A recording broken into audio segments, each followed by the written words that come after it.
seja bem-vindo ao nosso canal. Hoje no Commodities Insights vamos falar sobre o gás natural. O gás natural que tem uma enorme importância no setor de energia e vamos entender os impactos da guerra e o que aconteceu com os níveis de preço e como que a gente pode correlacionar isso com o hedge. E caso você curta o nosso vídeo, por favor, compartilhe com outras pessoas, se inscreva e comente se tiver alguma dúvida ou alguma sugestão, estamos abertos. Obrigado. Então, só para contextualizar um pouquinho do mercado do gás, o gás ele pode ser extraído através de reservas ou também, quando você extrai o petróleo, você pode, junto das reservas de petróleo, pode haver gás também. Então, vemos aqui nesse quadro o caminho, né, o fluxo para se chegar ao gás, né? Então, aqui, por exemplo, o gás de cozinha, geralmente ele vem do petróleo mesmo, assim, quando você extrai o petróleo e também extrai gás, você consegue extrair o gás de cozinha, que também é o propano, mais conhecido como propano. Existe também outras formas de extração, que é direto de reservas, né? E que daí, nesse caso, seria o próprio gás natural, e esse gás natural muitas vezes é utilizado, por exemplo, como gás natural veicular, e também ele é liquefeito, ou seja, você compacta o gás natural em um cilindro, tornando ele liquefeito com pressão, né, e outras questões químicas. E com isso também é possível, por exemplo, exportar para outros países, outras regiões, transportar esse gás com mais facilidade, sem ser através de gasodutos. Nesse caso, você consegue reduzir numa proporção de 1 para 600, para vocês terem uma noção, bem interessante. E aqui a importância, né, da matriz energética, e nesse caso a gente está utilizando o exemplo dos Estados Unidos, e quais são as fontes de energia que são consumidas nos Estados Unidos para determinados fins, né? Então, aqui você vê o petróleo com 35%, o gás natural que tem uma importante fatia nessa composição energética. E, falando em gás, entendemos qual que é a direção do gás para cada uma desses setores, né? Então, você vê que a proporção que vai para a indústria é de 33%, uma fatia relevante vai para o setor energético, que também é bem importante para nós no Brasil. A gente pode mostrar mais para frente um slide. Temos uma matriz energética muito concentrada em hidrelétricas, e hidrelétrica depende de chuva, e a gente vai entender um pouquinho melhor porque o gás natural pode ser importante nesse sentido. E no Brasil, basicamente, hoje, grande parte do seu uso é industrial e para geração de energia. Aqui, como eu comentei, se a gente olhar aqui nos meses que ocorrem as maiores secas, é onde ocorre o maior consumo de gás, né? Então, você vê aqui nos meses do inverno, geralmente ocorre o maior consumo de gás para a geração de energia, que é um substituto quando as hidrelétricas, as represas, não podem escoar e gerar energia. Então, hoje, o gás natural representa 8% da nossa matriz energética, que é uma fatia importante. Entendendo um pouquinho mais o contexto macro do gás natural, os principais produtores são os Estados Unidos, que se tornou o principal produtor por uma tecnologia recente, vamos dizer assim, Rússia, Irã, os Emirados Árabes, né, a região ali do Golfo Pérsico, como sempre, né, importante nessas questões energéticas, petróleo, gás natural e por aí vai, Canadá, China e Noruega. É interessante também mostrar quais são as maiores reservas no mundo. Então, quando a gente pensa, né, em oferta-demanda, aqui você tem uma boa reserva, tanto, por exemplo, para estoque, que é um ponto que a gente vai explicar mais para frente, também é importante para você entender o poder, né, poder político-econômico de cada um desses países. E a Rússia, né, é uma importante reserva, e os Estados Unidos, que é o maior produtor, está apenas com a quarta maior reserva do mundo. E o Brasil, bem longe de grandes reservas, corresponde só a 0,2% da reserva mundial, do market share da reserva mundial. E aqui, como eu comentei, os Estados Unidos desenvolveu a tecnologia, né, do shale gas, e a partir de 2000 e com isso eles se tornaram os maiores produtores de gás do mundo. Essa tecnologia, eles conseguem extrair o gás de rochas. Então, com isso, eles conseguiram ter uma maior produtividade de extração. Com isso, eles conseguiram ter uma maior produtividade de extração e são os maiores produtores e extratores do mundo. E aqui também, fazendo um comparativo dos maiores produtores e consumidores. Então, nesse gráfico, aqui a gente vê em azul quem são os maiores produtores e em verde os maiores consumidores, né? Então, a gente vê aqui a Europa em si, é um grande consumidor e não produz quase nada. Assim como o Japão e a China também entram nessa cesta, né? Nesse bolo. A Rússia, por exemplo, é uma grande produtora, né? Tem bastante reserva, utiliza pouco. E os Estados Unidos é um grande consumidor e um grande produtor também. Aqui a gente vê que o Brasil não entra, né, nesse gráfico. E a Argentina, sim, a Argentina tem um mercado de gás muito bem desenvolvido. Mostrando um pouquinho mais sobre o trade flow, né? Então, para onde vai, da onde veio o gás, né? E aqui a gente vê os Estados Unidos como um importante exportador, principalmente para a Europa, né? E para a China e para os países aqui do leste asiático, né? O Brasil é um importador, né, da Bolívia, assim como a Argentina. E a gente vê aqui a Rússia sendo um importante player, ó, disparando para diversos pontos da Europa, da Ásia e entre outros locais, né? Só para explicar também, a setinha azul é a exportação de gás liquefeito e a seta vermelha seriam os pipelines, ou seja, os gasodutos. E falando um pouco de gasoduto, como funcionam as malhas de gasodutos, né? Então, dando alguns exemplos. Aqui seriam os Estados Unidos, onde eles são muito bem ramificados e conseguem distribuir gás para grande parte do país através de gasodutos, né? E você vê uma concentração bem forte aqui nessa região, que é justamente onde se concentra o hub mais importante do mundo e também onde ocorrem as exportações de gás liquefeito. Aqui, essa imagem é bem interessante, que ele traz muitas informações. Então, aqui a gente consegue ver os principais consumidores e os principais produtores. E a gente vê também aqui todos os pipelines, né? Esses em verdinhos são os pipelines. Em azul seriam as cargas, né, de gás natural liquefeito que chega. Então, você vê os Estados Unidos aqui exportando 17,2 gigas metro cúbico de gás natural liquefeito, que é um volume considerável. Aqui a gente vê também, nesses quadradinhos, o consumo anual de gás, né? Então, você vê a Inglaterra, né, ou a Grã-Bretanha, a Alemanha como importante consumidor, né? Países muito industrializados geram muito consumo, e também países frios, né? Porque na Europa eles utilizam muito o gás natural para aquecer os lares das famílias, né? E a questão que entra, que é uma questão super importante, né? Que é a questão da guerra, que esse pipeline que vem da Rússia está bloqueado para a alimentação, principalmente da Alemanha. E daí existiam esses dois pipelines que estavam em construção, que ia da Rússia direto para a Alemanha também, para fornecer gás natural, que aparentemente está bloqueado, né?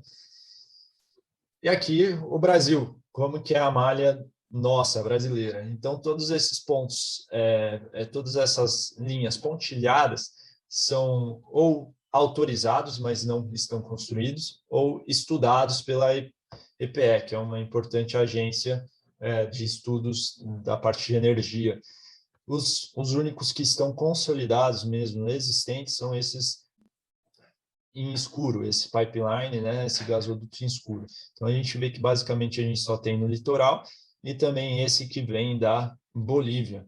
A gente tem alguns terminais também de recepção de importação, mas a gente vê que a nossa malha é apenas de 9.400 quilômetros, né? Enquanto, por exemplo, da Argentina, que eu comentei que é um mercado muito mais desenvolvido, corresponde a quase 30 mil quilômetros, né? Então, o gás natural chega a corresponder 52% da necessidade energética da Argentina. E falando um pouquinho mais das principais bolsas, então, como eu comentei, o Henry Hub, onde eu mostrei aquele mapa, é a principal concentração e a principal bolsa, o principal preço referência para o mundo de preço de gás, né? Gás natural. Existem outros também que trazem uma referência importante, que é o NBP, que está no Reino Unido, e principalmente o TTF na Holanda, referencia muito bem um preço que pode ser tradeado na Europa, assim como o JKM, que é o mercado japonês e coreano, que é um mercado exclusivo para gás liquefeito, porque eles precisam importar praticamente tudo que eles consomem, né? E todos esses tickers, eles são negociados na CME Group e na ICE. Aqui um preço comparativo entre as principais bolsas, né? HHE seria um Henry Hub. Interessante que a gente vê que ao longo de 2021 ele teve pouca variação de preço, apesar dessa imagem trazer um pouco de distorção, né? Mas a gente vê que o Henry Hub aparentemente sofre poucas alterações, ao contrário, né, dos mercados holandês e coreano, né? Eles parecem ter uma certa correlação. Aqui a gente vê um grande disparado de preço, né, por conta da guerra. Então, esse gráfico é o gráfico do Henry Hub ao longo dos anos. Então, a gente vê que até 2018, aqui, ó, existiu uma variação muito grande de preço. Aqui chegou a quase $15 o MBTU, que significa milhões de British Thermal Units. E depois do advento da tecnologia do shale gas, né, eles conseguiram extrair mais.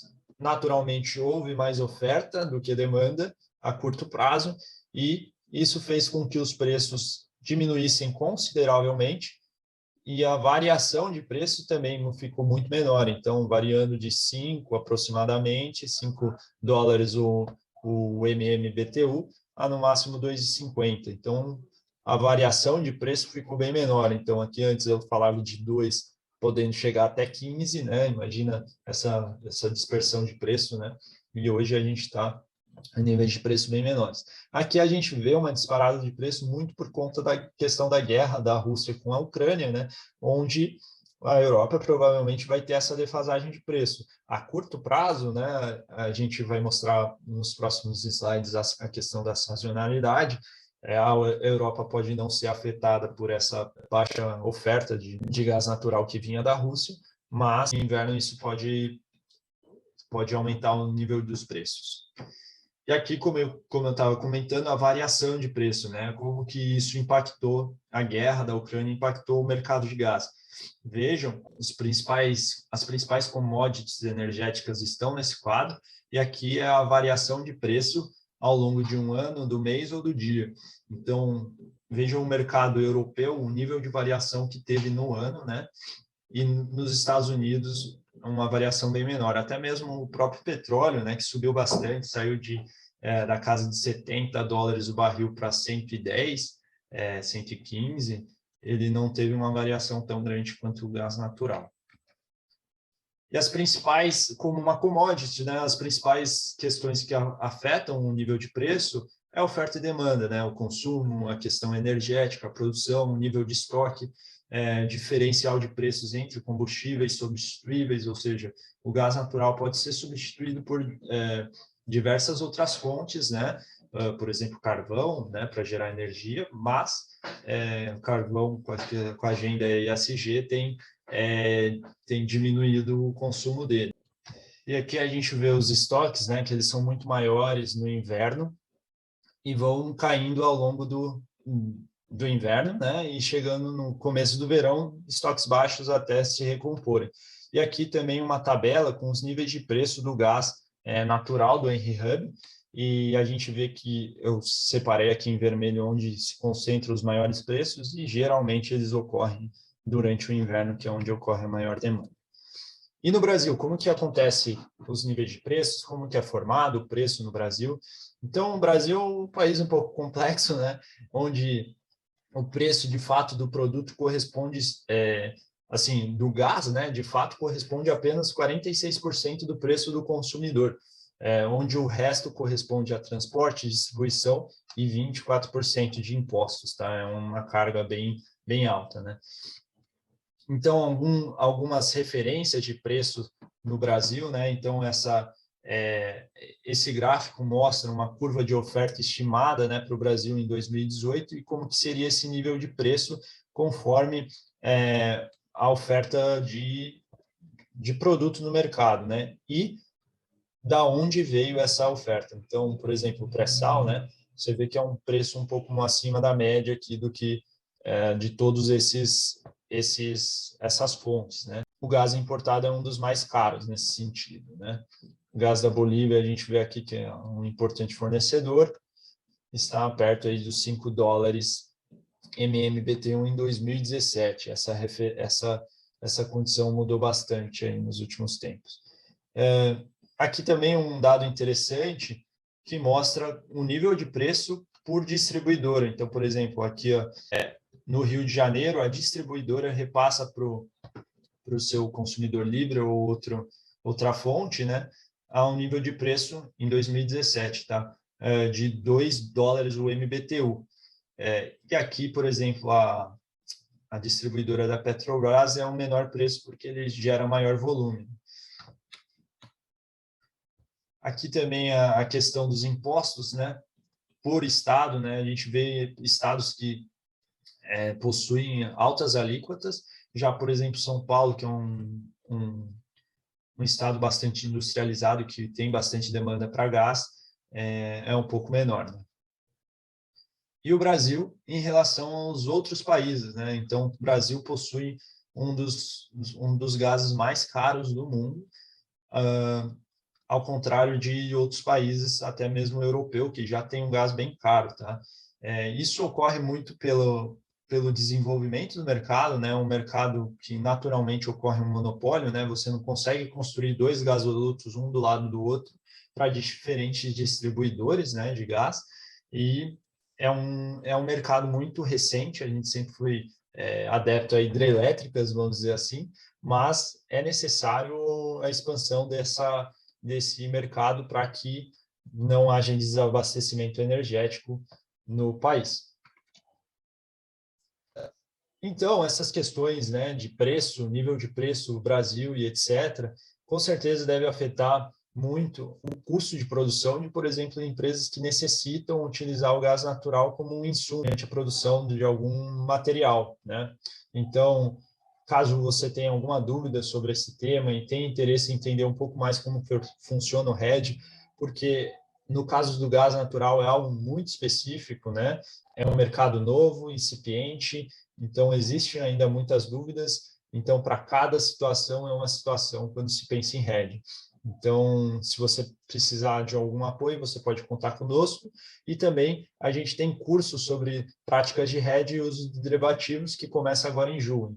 Então, eu agradeço você por ter nos acompanhado até aqui. Caso você tenha alguma dúvida ou deseje um contato conosco, aqui estão as nossas informações. Se você gostou desse vídeo, por favor, curta e nos apoie a continuar divulgando materiais como esse. Obrigado, até a próxima.